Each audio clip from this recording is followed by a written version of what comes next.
Hi, everyone. I'm Ernesto. Some of you I know, some of you know me, some of you don't know me, and some of you I don't know. I'm really excited about being with you and helping facilitate your Vestry Retreat this weekend. It's my third time, and in some ways, this is going to be kind of part two of what conversation we had yesterday, but there is actually a separate thing, so you don't have to know from last year in order to engage for this year.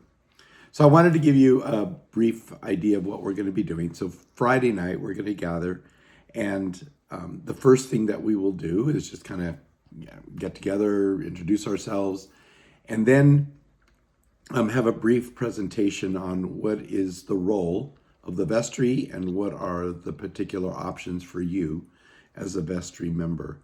We're going to be contrasting both the historical development and the shifts in needs and mission-driven priorities, which are pretty much an add-on in terms of the role of vestry. So we're going to look and address any concerns, questions, imaginations, whatever, about being a member of the vestry.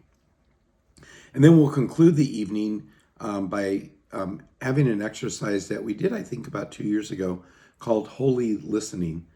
And in this, we're just going to be listening to the present God stories in our lives.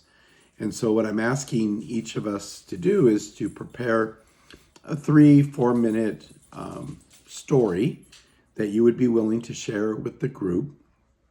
And this story would be, and you can interpret this poetically, tell us a story of how you experience God or the divine or the universe, however we want to give definition to that, in the last week. Now, if you want to say in the last month, that's fine. If you want to say in the last year, that's fine too. But the question will be in the last week. We want to provide some sort of, a sense of immediacy. So that will be Friday night. And then on Saturday, we'll gather together, we'll have breakfast, and then we'll kind of throw ourselves in. It's going to be work.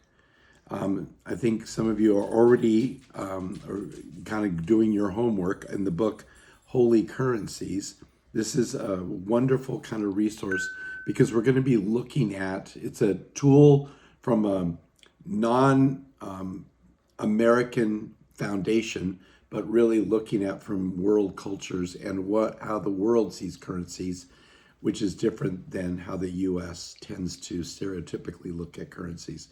This is going to be a really good way as St. Paul's continues to look and be different, a different kind of church in Fort Collins.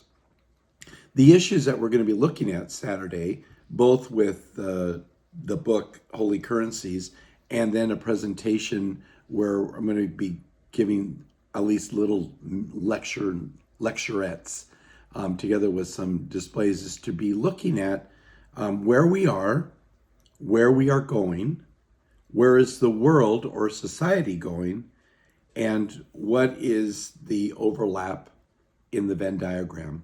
Where do we find ourselves in this particular interaction?